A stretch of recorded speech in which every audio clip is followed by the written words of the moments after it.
This video is brought to you by Brazil Resources, trading on the TSX Venture Exchange under the symbol BRI and on the OTCQX International Market under BRIZF. Brazil Resources just announced an agreement to acquire 100% of the Cachoeira project from Luna Gold Corp. The deal terms imply BRI is paying $18 an ounce for gold in an emerging gold district in northern Brazil located near BRI's other 3 gold projects. The company is 35% institutionally owned with 16% of outstanding shares held by the KCR fund controlled by Doug Casey, Rick Rule, and Marin Katusa. The geological team has earlier discovered more than 10 million ounces of gold directly in Brazil and is led by successful mining CEO Amir Adnani.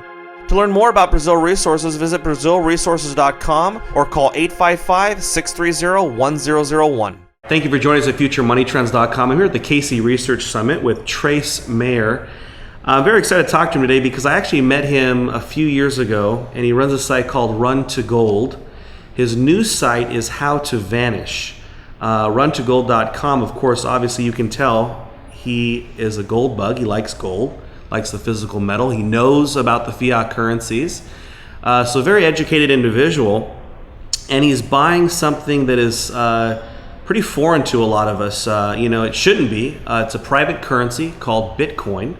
I'm going to start off by saying that I am very ignorant of Bitcoin. I don't know what it is, so I'm here to pick his brain and find out what is Bitcoin all about. Thanks for joining us, Trace. Thanks. All right, Trace. So first of all, let's establish so people know that as far as gold, you're mainly in the same line of thinking as far as, are you concerned about inflation or a currency crisis in the future? Oh yeah, definitely concerned about the currency crisis. We've got a 500-year-old money substitute system. It's built on mainly double entry bookkeeping as far as a theory. I have a degree in accounting, so you go back, look at your accounting history. It's based on double entry bookkeeping. It's built on a Ponzi scam with fractional reserve banking.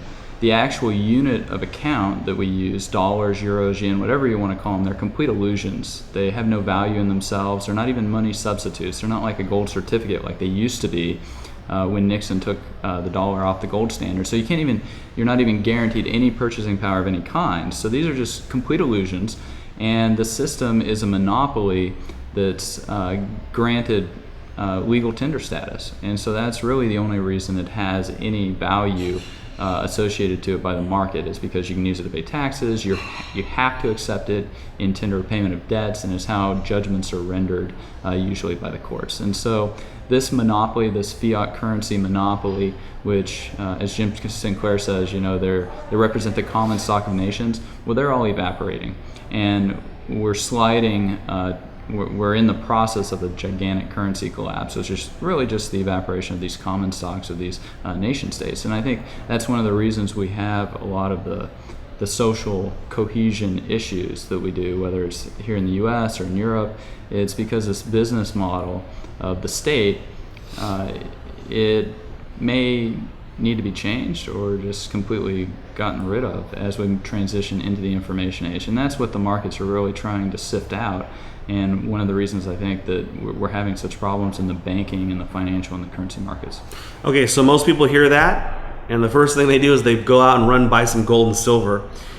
Obviously, run to gold. Then they're done. You believe that? Okay, so that's why it's kind of a mental thing for. I'm going to tell you personally. So when someone says, "Okay, no, I don't want fiat currencies. I want to have a physical, tangible asset," and then someone says there's a private currency, and before the interview we were talking off camera that I would be comfortable if Walmart had a currency or Apple had a currency, because I know those private companies, and I believe other private companies would trust that currency. So I'm all for private currencies, and we'll get into the government later. But so what made you say, you know what, I'm going to trust Bitcoin? Well, that's a great question, because it's like, well, one, what is it? And you bring up companies, and companies, they're creatures of the state, they're corporations, legal entities. But, I'd say, do you use the internet? I do. Do you trust it? I pretty much have to. I don't know anything. I don't understand. Well, you trust the internet. You don't necessarily trust everybody on the internet. No. Right. But you trust the internet. You trust that you go in and type in on your browser and you get to Walmart.com. You trust that's Walmart or Amazon or whatever. Yeah. And there are legitimate actors on the internet, right? Like Amazon.com. I'm sure you bought stuff there. Mm-hmm. Well, Bitcoin is very similar. It is computer code that's a protocol. It pretty much helps route traffic, and it's at a layer in the internet that's below the HTTP layer. You type in HTTP runtogold.com. It's actually below that, where it runs and functions on the internet. And this protocol has solved what is considered the double spend issue. The double spend issue, the biggest example would be the Federal Reserve with quantitative easing. It's like copy paste, copy paste. They're just pasting like trillions of these units, right? Well, what if we had computer code that made it impossible to copy and paste? Like you could only copy and paste the PDF once. Because that's a problem with our digital assets, right? You got a PDF and you can paste it like 1,000 times, right? Yeah. Well, what if you can only paste it once? And it's like, what if that were governed by open source code that anybody could review, that anybody could read, that anybody could try to disrupt in any way? And so you've got this community that's able to peer review the code of Bitcoin. It's open source. So far, there hasn't been any ability nobody's been able to compromise the code and to disrupt it in any way. Now, there have been plenty of scams that have gone on around Bitcoin, but that would be kind of like scams going on the internet, as opposed to the internet itself having a problem. And so that's what Bitcoin is. It's this open source software protocol that has solved the double spend issue. And it does this through an advancement in accounting, which is called triple entry bookkeeping. And so with the combination of these two things, it allows for one, the transfer of value in a much easier, safer, secure way with lower fees, and it allows for capital to be accumulated and saved and stored in a much better way, I think, than necessarily gold or silver, because at least gold or silver, it's physical, and that's its greatest upside, but it's also its greatest downside. What about that guy that wanted to take it with him to Panama, and Mexico took it from him? So, it's very easy to confiscate. Whereas if you wanted to confiscate somebody's Bitcoins, you would have to be able to compromise the Bitcoin code. And in order to do that, you would need, I estimate, maybe $30 billion worth of computer equipment in order to compromise it. Because currently the Bitcoin network is secured by processing power of approximately 250 petaflops. And the Department of Energy just built a supercomputer for $1.2 billion that has 15 petaflops. So just to give you an idea of how large and secure and protected the Bitcoin network is, that's a relative size. And the open source code is what that network processes. Now, who's behind Bitcoin? Obviously, the Federal Reserve is behind our currency. Who's behind the Bitcoin currency? That's like saying, well, who's behind the internet? Or who's behind Linux? Linux is one of the very popular open source software implementation. Or who's behind WordPress? Yeah. WordPress is open source software. Companies will get behind it.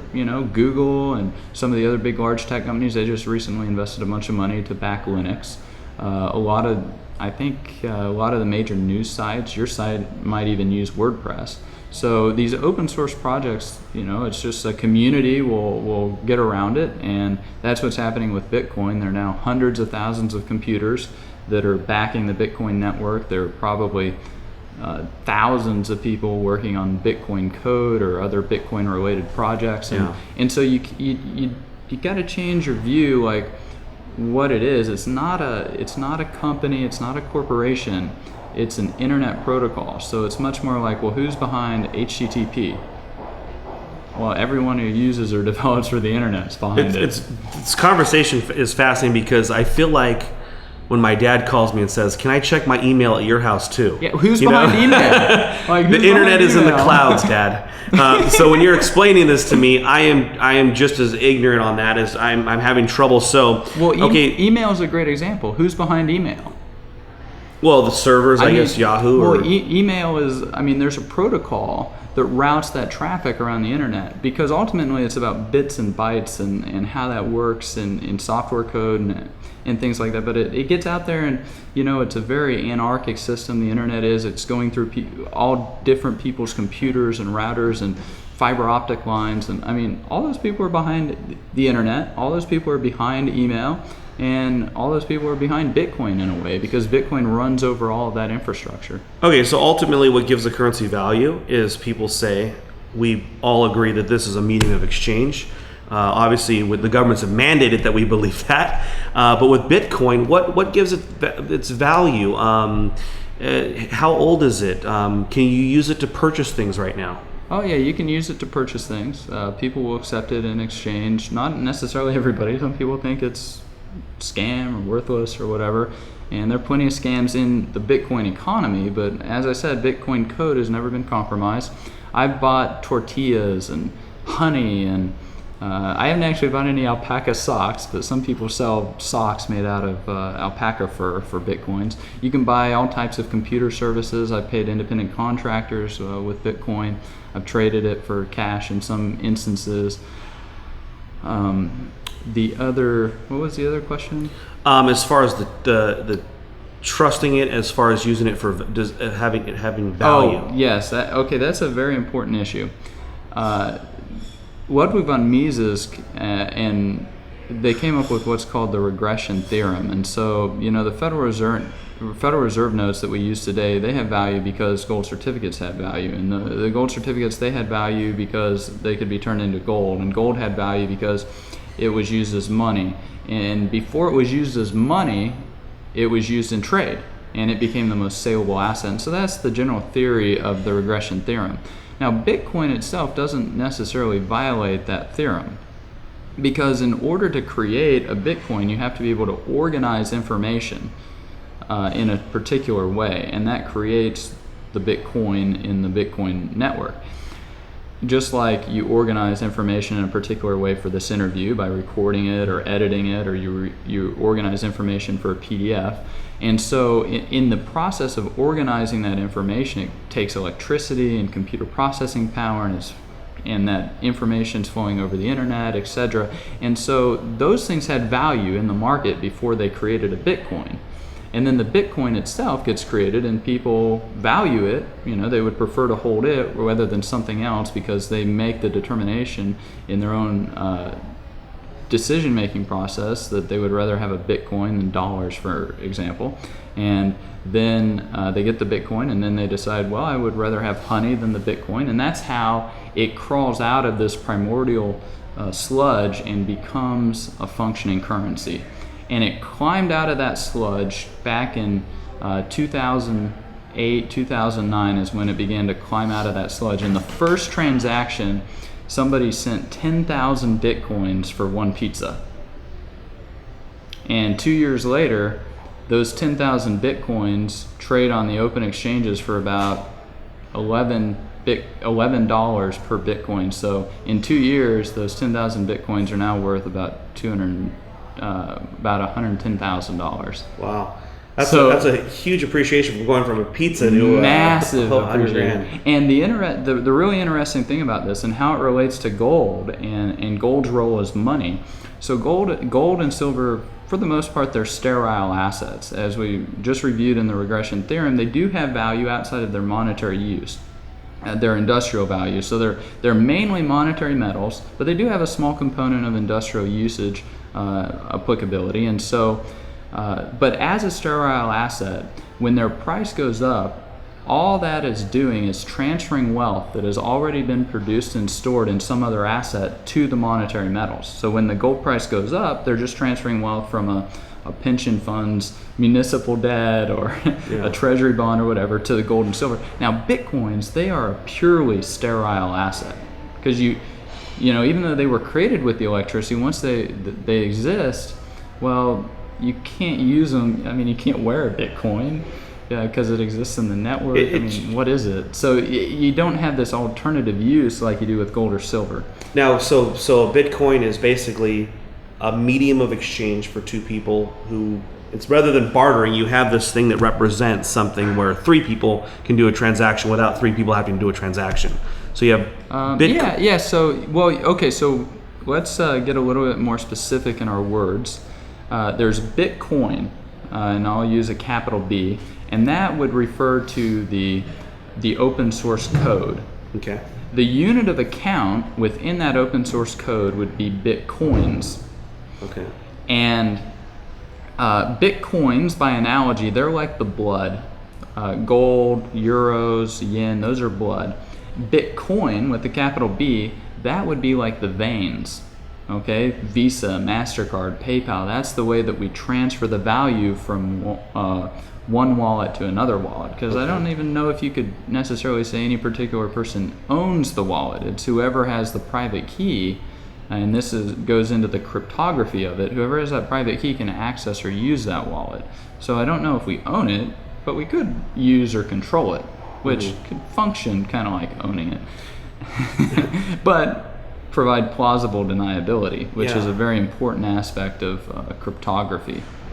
If this becomes successful, and a lot of people start using it. Well, if it is successful, and as we talked about, those 10,000 Bitcoins have now transferred enough wealth from some other assets out there in the economy that it makes that transaction just a mere 2 years ago just look, holy cow. Well, so now it's functioning. And when I say success, obviously it has been very successful. You go from a pizza to $100,000. I wish I had one stock that did that. And Bitcoin is kind of like an open source stock, and it's already trading on the exchange. Everyone who owns a Bitcoin, it's kind of like owning a share of stock in Bitcoins.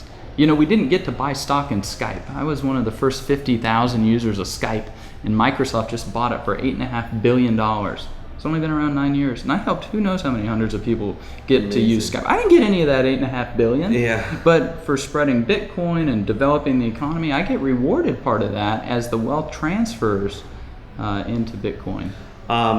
Isn't this going to be an enemy of the state, of the monopoly, and the Federal Reserve?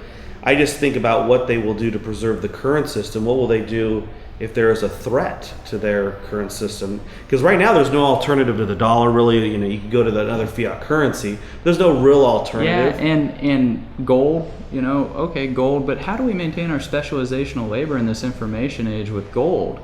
I mean, I can't buy your newsletter online with my gold, No, well, I mean, you do have gold money where they got rid of their payment system in January. They don't have the gold grams. They have the gold grams if you're in Jersey, but if you're a U.S. citizen or even European, only Jersey gets to use the payment feature. So that's very disappointing. I didn't know that. Yeah, so that is a very unfortunate thing that's happened, mainly because of FACTA. I understand their business reasoning behind it, and that's where Bitcoin is different. Bitcoin is open source software that is censorship resistant, just like the internet is censorship resistant. You could destroy 97% of the internet, and you haven't destroyed the internet. And next thing you know, the darn thing's like mutated back, and it's like you blew up the little frog, and you blink your eyes, and it's a year later, and now it's like a frog that's 10 times the size. That's what we're seeing with Bitcoin. Now, when it comes it's growing and metastasizing just extremely quickly, and because it's decentralized and peer-to-peer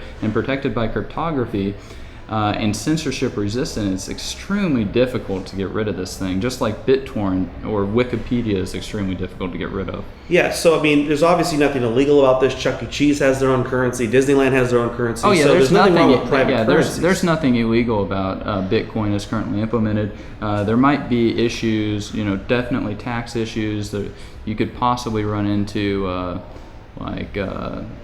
perhaps money laundering or other types of issues, depending on how you're using it. But the Bitcoins themselves are not illegal any more than having a text file would be illegal. But back to the government. Does it concern you that the government will eventually come down hard on this currency? I don't know that I accept the premise that they may or may not come down hard on it.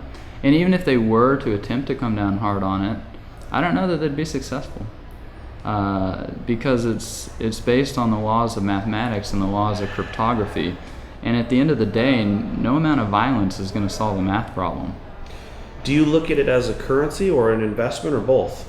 I look at it as both. I think it's a particularly good speculation at this phase. When I first started writing about and recommending it on the two websites, it was a nickel. Now it's $11, so 200-fold return. For some people, I mean, that's a lot of money to make. In fact, I had breakfast with a couple of guys running hedge funds in New York, and I just sent them an email a couple of weeks ago reminding them of our conversation about, and how if they'd put in $25,000, it'd be $7.5 million today. Wow. In a form of wealth that is portable, non-reportable, non-seizable, can't be confiscated. Now, of course, that $7 It's million nice. in value you ultimately have to sell it to somebody. What's the volume daily for this exchange? And is this exchange 7 days a week, or? Yeah, there are a whole bunch of Bitcoin exchanges all over the world, and there are new ones opening all the time. The main one is based out of Japan, and it does anywhere from 30 to 100,000 Bitcoins a day usually. Some days it's done 2, 3, 400,000. So I mean, there's significant liquidity there, Now, more so than a year ago. most skeptics, especially people who aren't on the internet a lot, or maybe they don't even have a smartphone or anything, so they may be very skeptical, especially the older generation. The first question they're going to ask or think about, well, who's profiting off of this? Who when the currency enters the system, is anybody profiting off of the system? Yeah, their new Bitcoins are created, and they're given as a reward to people who are lending their processing power to secure the network. So remember how I said there was about 250 petaflops of processing power, and how the Department of Energy's computer had 15 petaflops and cost 1.2 billion? Well, the people who own or control the 250 petaflops of processing power, they get rewarded with Bitcoins in exchange for that security that they're providing to the network. Yeah. And it helps them pay electricity costs or the cost of hardware, things like that. And that's actually become a specialized industry, just like gold mining has. It's called Bitcoin mining, and people have figured out ways to create custom cards and chips and write algorithms to use the electricity efficiently, so that they're able to mine, so they're able to secure the network better for a lower cost. Do you think there will be other private currencies that will eventually compete with Bitcoin? Yeah, there already are. There are hundreds of these cryptocurrencies now. Bitcoin was the first to solve this double spend problem, but now that that's happened, there's now hundreds of cryptocurrencies that are out there functioning. They're all and they actually exchange with each other on certain sites, and so government could go after Bitcoin, and yet they have Namecoin and Litecoin and like hundreds of others out there that are also functioning. And of course, the market's going to go where the capital's treated best. So government, they got a problem with this thing if they want to maintain control. That's very interesting, because it is a true free market currency, unlike the Federal Reserve notes. What do you foresee over the next 10 years for Bitcoin? Over the next 10 years, well, if it performs like Skype did, then we're looking at a $9 or $10 billion market cap for all the coins. We're currently, if you take all the coins multiplied by the current exchange rate, it's about 100 million. So we're looking at probably 100-fold return if it performs as well as Skype. That would give it about a $9 to $10 billion of money supply, currency supply. There's currently $13 trillion of currency supply in the U.S., and mainly like demand deposits, things of that nature. If we had $1 trillion of currency supply in Bitcoin, then the price would be up 10,000 fold almost. And the thing that's really interesting about this, we talked about the sterile nature of the asset, is that the marginal utility for Bitcoins, the price is completely irrelevant to that. So whether the Bitcoin is $1 or $10,000, it still performs its value to the holder of it equally well. And so the elasticity of demand for Bitcoins relative to transaction demand is, there's tons of elasticity there. Whether it's a $1 or $10,000 a coin, it doesn't matter. Now, as far as mainstream, do you think we'll ever be able to go into a grocery store with this currency? I think that particularly smaller grocery stores, perhaps like one thing I've started to do is I've started to boycott merchants that don't accept Bitcoin.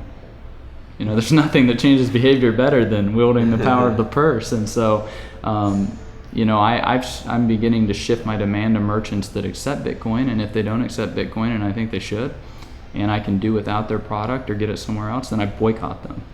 And so, I think there's definitely opportunity there. Another thing that's coming out in 6 to 8 weeks from now is going to be a debit card that you can load with your iPhone and get cash out of the ATM or use over the traditional Visa or MasterCard network. And it'll automatically exchange your Bitcoins into dollars, etc. So, it's not a pure Bitcoin play, but it interfaces, and it's like Bitcoin grafting on the whole Visa network, because you can hold all your cash in Bitcoins, and then when you need to spend them, you can go through the vehicle of the dollar.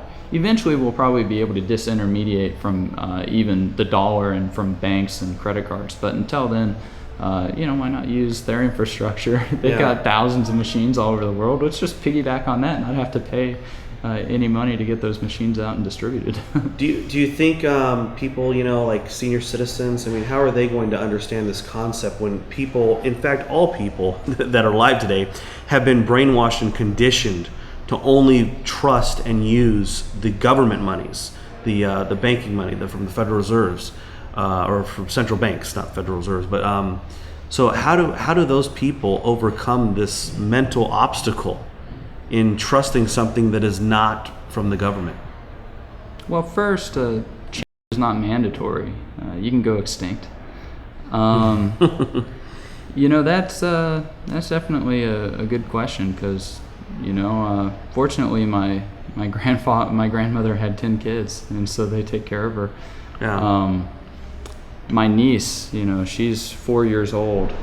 She gets her iPad out and deletes contacts and stuff, and yet, I think she saw a magazine an actual physical magazine the other day, and was kind of confused that it didn't move. Yeah. And so for those of us, I guess I'm pretty much the oldest of the digital natives, those that have just grown up swimming in the sea of the internet, as opposed to digital foreigners who are scuba diving here, baby boomers or whatever. I look at the baby boomers perhaps, or even older, those that aren't quite so quick to adopt the new technology. We're talking about a wealth transfer here. They're the ones that have the wealth, and it just might get transferred in a very large measure and very quickly to a new generation that is, one, adding a lot more value through value creation, and that's what the Bitcoin, the veins, do, because it disintermediates from the current payment system and banking system. We don't have to pay their fees, we don't have storage fees, we don't have account fees, any of that. So we have wealth generation, and we do it much more efficiently and cost effectively, but also we get to transfer all the wealth. And so, if you don't accept the new technology, well, how do you compete with someone who has it? If you're digging holes and somebody's got a bulldozer or a backhoe and the other person's got a shovel, how do you compete? You just don't have the tools. And, the internet and software and computers and all these things, these are tools that are of such tremendous power, and if you don't use them, well, you don't have to change. You can go extinct. The wealth can get transferred to somebody who knows how to use them, because they can just accomplish so much more with so much less effort. And so, hopefully they've got kids and things that like them, and will take care of them, because I know, like with my grandmother, I take care of her, and I make sure that she has a nice, comfortable way of living. It's a very interesting discussion. I know it's going to raise a lot of questions. Hopefully we can meet up in about 3 months or a few months, and or even if doing a phone interview, because I know that this conversation is probably going to even be controversial to some, because again, people running from fiat currencies want to hold a physical hard asset. So I think it's a hard concept for some people to understand, but I think you have done a great job in explaining it today. And I'm just going to kind of let the subscribers ask a lot more questions, and hopefully we'll touch base in a few weeks. Yeah, and for any people that are interested in learning from my mistakes, because I've made plenty of mistakes getting involved in the Bitcoin community. I've lost Bitcoins, etc. I've tried to reduce the learning curve, because it is quite a learning curve, and created a free guide for people. You can get it at freebitcoinguide.com. It's free, shows you how to use it, shows some of the reputable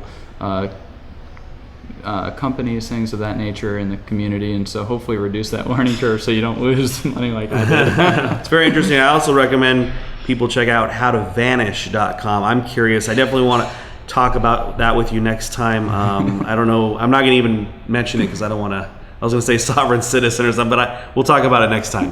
Thanks, Trace. See ya. I appreciate it.